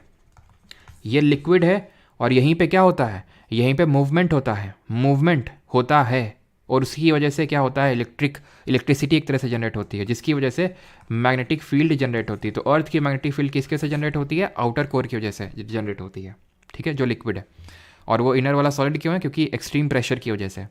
When did Henry Cavendish report the measurement of the gravitational constant and with the mass and the density of the अर्थ। तो ग्रेविटेशनल कांस्टेंट की अगर हम बात करें, यानी कि कैपिटल जी, ये हम पढ़ चुके हैं फिजिक्स में भी, इसकी वैल्यू कितनी होती है, हाँ 8.3 मैंने बताया था, 8.3 मिनट। तो 0.3 मिनट को अगर आप सेकंड में बदलेंगे, ठीक है, तो वो उतना ही आएगा, 8 मिनट और 20 सेकंड लगभग, ठीक है, वो 8.3 मिनट में मैंने बताया था। तो ग्रेविटेशनल कांस्टेंट की वैल्यू होती है 6.67 इंटू 10⁻11 न्यूटन मीटर स्क्वायर पर केजी स्क्वायर। ये हेनरी कैवेंडिश ने 1798 में दिया था। हम लोगों ने ये भी पढ़ा था, ये फोर्स क्या होता है, G_m1 m2 upon r square, है ना, जो ग्रेविटेशनल फोर्स लगता है दो द्रव्यमानों के बीच में, और ये जी ग्रेविटेशनल कांस्टेंट है, यानी कि डायरेक्टली प्रोपोर्शनल टू दी, ठीक है, directly proportional to the product of the masses and inversely proportional to the distance of square of distance. How thick is the lithosphere, lithosphere कितना मतलब थिक है ऐसी है, ठीक है, तो लिथोस्फेयर रफली 200 किलोमीटर, बिकॉज क्रस्ट ही हमारा 100 किलोमीटर है रफली, मैक्सिमम लिमिट बता रहा हूँ, अपर लिमिट। और क्रस्ट में अगर हम upper part of mantle, upper solid mantle मिला देते हैं, अपर सॉलिड जो मैंटल है उसको अगर हम ले लेते हैं साथ में, तो वो लिथोस्फेयर बन जाता है, स्थल मंडल बन जाता है, ठीक है। तो आंसर क्या होगा यहाँ पे, आंसर होगा option number C, 10 to 200 kilometres. The upper portion of the mantle is called as, mantle का जो ऊपरी भाग है वो क्या कहलाता है, लिथोस्फेयर कहलाता है, स्थल मंडल, स्ट्रेटोस्फेयर कहलाता है, मेसोस्फेयर या फिर एस्थेनोस्फेयर। तो अपर पोर्शन को हम बोलते हैं एस्थेनोस्फेयर। अब अपर तो एकदम सॉलिड है, और अपर में ही, अपर पार्ट में ही एस्थेनोस्फेयर भी अपर मेंटल का ही पार्ट है वो, ठीक है, जिसके ऊपर लिथोस्फेरिक प्लेट जो है स्लाइड करती हैं, जिसकी वजह से टेक्टोनिक एक्टिविटी होती है, ठीक है। और कितनी लिथोस्फेरिक प्लेट है मेजर, जरा कमेंट में बताइए। स्ट्रेटोस्फीयर और मेजोस्फीयर हमारी एटमॉस्फेयर की लेयर है, हम आगे देखेंगे। वायुमंडल की परतें, the layer of the earth that separates the crust from the core, जो क्रस्ट को कोर से अलग करता है। अब आप बोलो क्रस्ट को कोर है, क्रस्ट और मैंटल के बीच में डिस्कॉन्टिन्यूटी है, मैंटल और कोर के बीच में, तो यहाँ पे लेयर की बात हो रही है, तो ये मैंटल हो जाएगा, ये ऊपर क्रस्ट और नीचे कोर, तो बीच में मैंटल हो जाएगा, option number C. The crust and the upper part of the mantle combine to form a layer known as, यानी प्लेट, क्रस्ट और जो मेंटल है, भूपर्पटी और मेंटल का ऊपरी का हिस्सा मिलकर एक परत बनाते हैं, जिसको हम क्या बोलते हैं, जिसको हम लिथोस्फीयर बोलते हैं। टोटल 7 मेजर एंड 8 माइनर हमारी लिथोस्फेरिक प्लेट्स हैं। 11th, what is the correct sequence of layers of earth from the outside of the planet to the inside, जब हम बाहर से अंदर की तरफ जाते हैं तो क्या ऑर्डर रहता है, तो ऑर्डर इस तरह से रहता है कि सबसे आउटर मोस्ट में हमें क्रस्ट देखने को मिलती है, देन मैंटल, एंड देन सबसे इनर मोस्ट में कोर देखने को मिलती है, राइट। 12th नंबर करिए, द क्रस्ट, ये मतलब बाई क्या पूछ रहा है, बाई मास पूछ रहा है आपसे।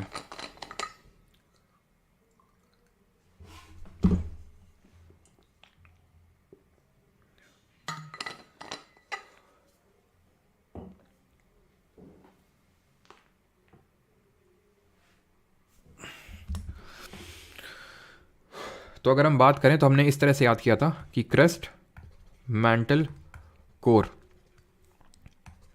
By mass, by volume.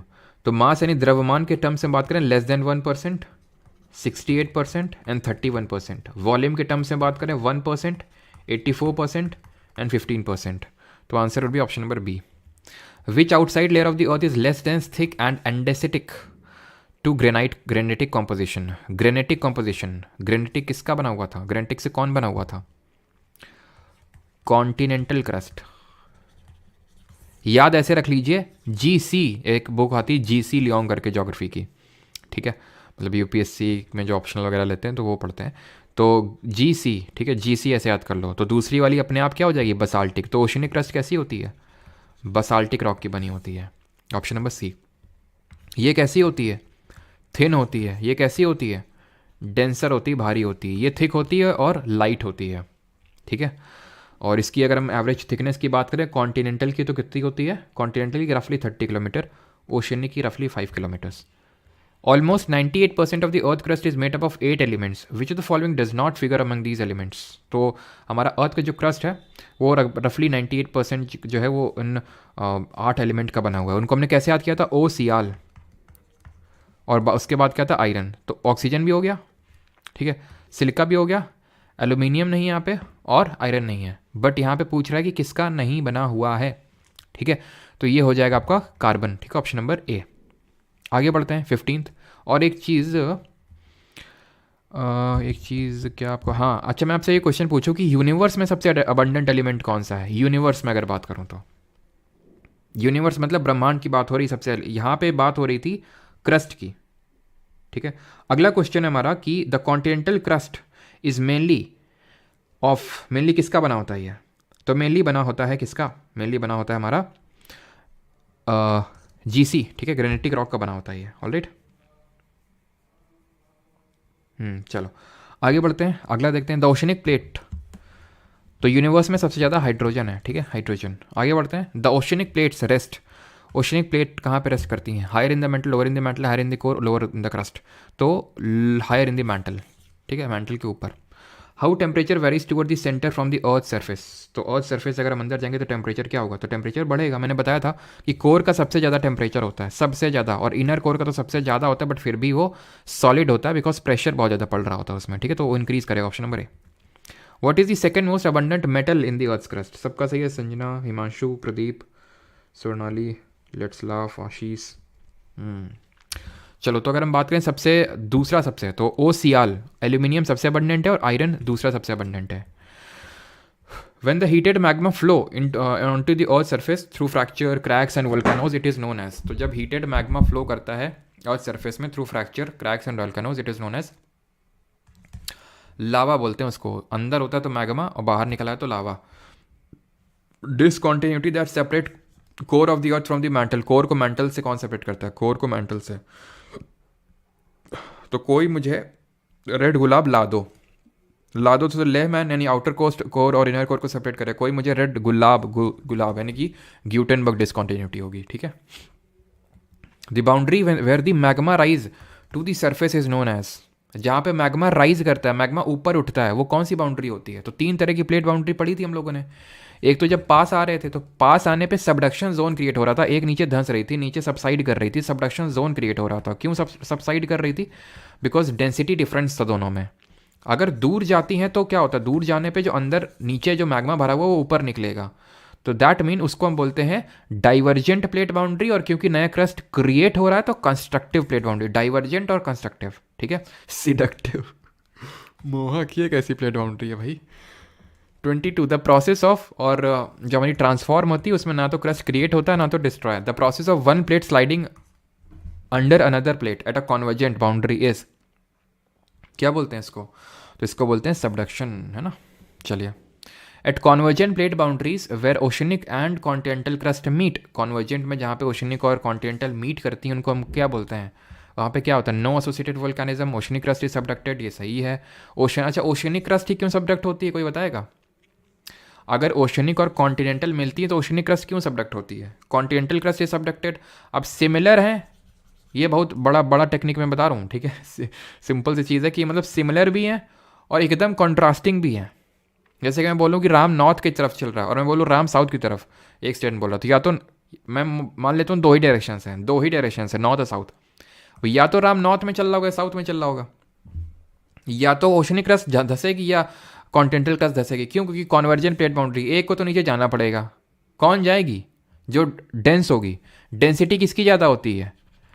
Oceanic वाले की, तो ओशनिक क्रस्ट इज सबडक्टेड, ठीक है, क्लियर। चलिए, the dash is responsible for earth's magnetic field. देखिए आई है क्वेश्चन, पृथ्वी के चुंबकीय क्षेत्र के लिए कौन जिम्मेदार है? मेंटल है, क्रस्ट है, आउटर कोर है या फिर इनर कोर है? तो ये है हमारा outer core, option number C यहाँ पे सही आंसर हो जाएगा, ठीक है। बिल्कुल दीपक सही है, बिल्कुल ठीक है, सीडीएस में बिल्कुल काम आएगा। आप एग्जाम आप 16 अप्रैल को दे के आइएगा, फिर बताइएगा। What is the approximate distance from the surface to the centre of the earth, यानी एक तरह से रेडियस ऑफ अर्थ पूछ रहा है, बट माइल्स में पूछ रहा है। वैसे तो 6371 किलोमीटर्स है ना। माइल्स में अगर हम बात करें इसको लगभग 4000 मील में निकल के आएगा ये, ठीक है। चलो एक क्वेश्चन और कर लो, फिर आपके जितने क्वेश्चन होंगे वो होमवर्क क्वेश्चन होंगे, ठीक है। निशिका, विकास, राहुल, साहिल, सौरभ, निकिता, सबका सही है। Parishmita, Harry, San. चलो, तो अगर हम बात करें मोहो इज़ फॉल्स, तो मोहो क्या है? एक डिस्कॉन्टिन्यूटी है, ठीक है। कोई मुझे, तो यानी कि ये क्रस्ट और मैंटल के बीच में डिस्कॉन्टिन्यूटी है। Seismic waves speed up as they pass across the Moho's leading downwards. तो वैसे तो ये मतलब ऐसे से पर्सपेक्टिव्स उतना ज़्यादा इंपॉर्टेंट तो नहीं लग रहा है मुझे, बट फिर भी कर लेते हैं। The Moho separates denser rocks from the less dense rock above, बिल्कुल बात सही है, ठीक है। डेंसिटी नीचे जाने पर बढ़ती है, ठीक है। तब मोहो सेपरेट्स डेंसर रॉक, बिल्कुल नीचे जाने पे डेंसिटी बढ़ती है, यानी कि जो ऊपर होगी वो लेस डेंस रॉक होगी। फॉल्स पूछा है। मोहो सेपरेट्स क्रस्ट एंड मैंटल, ये भी सही है। कोई है ना, कॉनराड और मुझे, ये भी सही है। The Moho marks off the top of a partially molten layer, ये भी सही है। एस्टेनोस्फीयर, तो गलत कौन सा हुआ? ये वाला ऑप्शन नंबर है, ठीक है। एलिमिनेशन से आप कर सकते थे आराम से। सुरभि मिश्रा, ठीक है, आपका भी नाम ले लिया। The mechanical transfer of heat 30 कर दीजिए। अच्छा 30 कर दें, चलो भाई अब बोल रहे हैं तो 30 कर देते हैं। The mechanical transfer of heat by vibration of atoms and molecules is called, परमाणुओं और अणुओं के कंपन द्वारा ऊष्मा के यांत्रिक स्थानांतरण को क्या बोलते हैं? इसको बोलते हैं प्रवाहकत्व, यानी कि कंडक्शन बोलते हैं। मैकेनिकल ट्रांसफ़र हो रहा है, यानी कि दो चीज़ें कांटेक्ट में, जैसे कि तुम लोगों ने देखा होगा। अच्छा, तुम लोगों ने कितने लोगों ने चूल्हे को एक्सपीरियंस किया? जो गांव में चूल्हा होता है उसमें इस तरह से रॉड होती है ना लोहे की, उसको तुम्हारे यहाँ क्या बोलते हैं? हमारे यहाँ उसको फुकनी बोलते हैं। फूंका जाता है ना इससे, नहीं फूका जाता है जलाने के लिए अंगीठी को, तो फुकनी बोलते हैं हमारे यहाँ पे इसको। तो तुमने देखा होगा कि अगर इसको मतलब है ना उसमें लगाया रहो तो वो क्या हो जाता है, तो उसका दूसरा एंड गर्म हो जाता है। या फिर अगर आपने कभी मतलब लोहा लिया और लोहे को गर्म किया हो तो मतलब धीरे धीरे धीरे धीरे आप एकदम चमक उठते हैं, आपकी सारी इंद्रियां जागृत हो जाती हैं एकदम से। क्यों? क्योंकि हीट का ट्रांसफ़र हो रहा है एटम्स के थ्रू, ठीक है, एटम्स के थ्रू। जहाँ पे कोई कॉन्टैक्ट नहीं होता है और देन ट्रांसफ़र होता है तो उसको रेडिएशन बोलते हैं हम लोग, ठीक है। 28 मोहो डिस्कॉन्टिन्यूटी सेपरेट, तो बार बार वही क्वेश्चन रिपीट हो रहा है कि मोहो किसको अलग करती है? तो मोहो क्रस्ट को मैंटल से अलग करती है। कहाँ पे? ये ऑप्शन नंबर डी है ना। And the last question is the layer that supports and moves the tectonic plate is, तो वो लेयर जो टेक्टोनिक प्लेट को मूव करवाती है वो कौन है? वो है लिथोस्फीयर ना, ये तो खुद ही प्लेट है, ये तो खुद ही प्लेट है, ये है एस्थेनोस्फीयर, और ये तो पार्ट है लिथोस्फीयर का, ठीक है, एस्थेनोस्फीयर। चलो, हर्षिता केसरवानी, क्लास की टाइमिंग होती है 6:30 PM पे। हाँ, कभी ऊपर नीचे हो जाता है, मतलब 5 नीचे तो नहीं, लेकिन ऊपर ही हो जाता है, लगभग 6:30 6:35 ये आपकी टाइमिंग रहती है क्लास की। एंड बस यही तो है। और मंडे टू फ्राइडे होती है, लेकिन क्योंकि इस बार हमने मंडे को किया नहीं था तो सैटरडे को भी क्लास होगी मोस्ट प्रोबेबली आपकी, ठीक है। The boundary where two plates come together, उसको क्या बोलते हैं, जहाँ पे दोनों प्लेट एक आपस में आती हैं। कम टुगेदर तो कॉन्वर्जेंट हो जाएंगे ना, क्योंकि आपस में पास आ रही हैं, ठीक है। चलो तो अब ये आपके लिए होमवर्क क्वेश्चंस हैं। चलो अब यहाँ पे रिवीजन करना है क्या?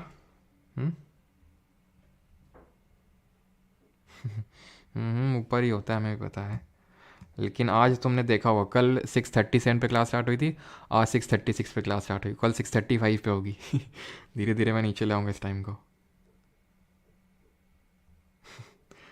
अवधेश बेटा झूठ नहीं बोल रहे हैं, सही है।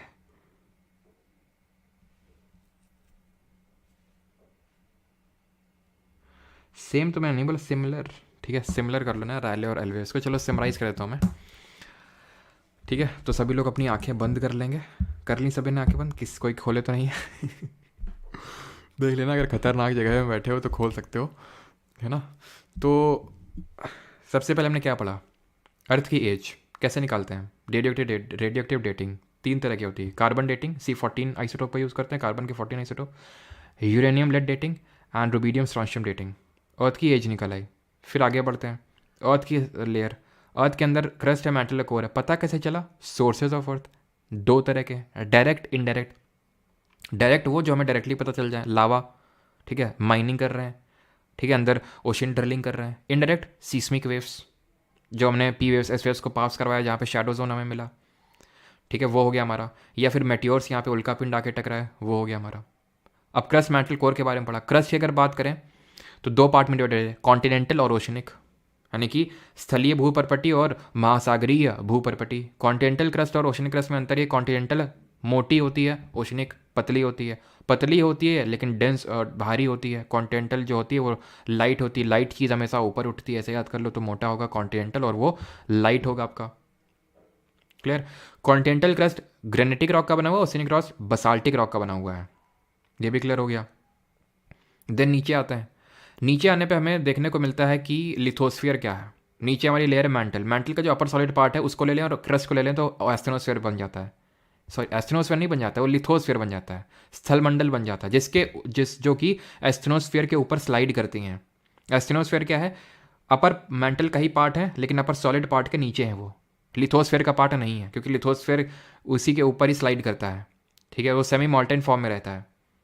देन हम आते हैं, और जो हमारा क्रस्ट है वो सियाल, सिलिका एल्यूमिनियम का बना होता है। और जो मैंटल है वो सीमा, सिलिका और मैग्नीशियम का। कोर सबसे अंदर है, 2 पार्ट में डिवाइडेड है, आउटर और इनर। आउटर लिक्विड है, इनर सॉलिड है।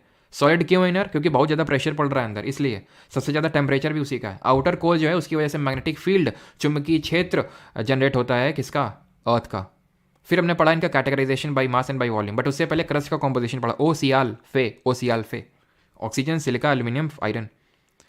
फिर हमने क्या पढ़ा कि इसका by mass and by volume क्या कंपोजिशन है। तो by mass 1%, less than 1% crust, 68% and 31%। By volume 1%, 84%, 15%, clear. फिर हम आगे बढ़े थे, हमने क्या पढ़ा था? हमने टेक्टोनिक प्लेट्स के बारे में पढ़ा था कि 7 मेजर प्लेट्स हैं, 8 माइनर प्लेट हैं। मेजर प्लेट जैसे कि Australian plate, Pacific plate, north American plate, south American plate, Eurasian plate, Antarctica plate, ये 7 मेजर प्लेट हो गई। माइनर इंडियन, अरेबियन, जुआन दे फूका, कोकोस, नास्का, ये क्या है? माइनर। फिलीपींस, ये माइनर प्लेट्स हैं। ये मूव करती हैं, 3 तरह से मूव कर सकती हैं। पास पास आके गले लगा सकती हैं, और एक नीचे सबडक्ट करना पड़ेगा, और एक ऊपर उठेगी, ठीक है। इसको कॉन्वर्जेंट प्लेट बाउंड्री बोलते हैं, बिकॉज यहाँ क्रस्ट डिस्ट्रॉय होता है तो डिस्ट्रक्टिव प्लेट बाउंड्री होगी। यहाँ पे हमें region of high volcanic activity होता है।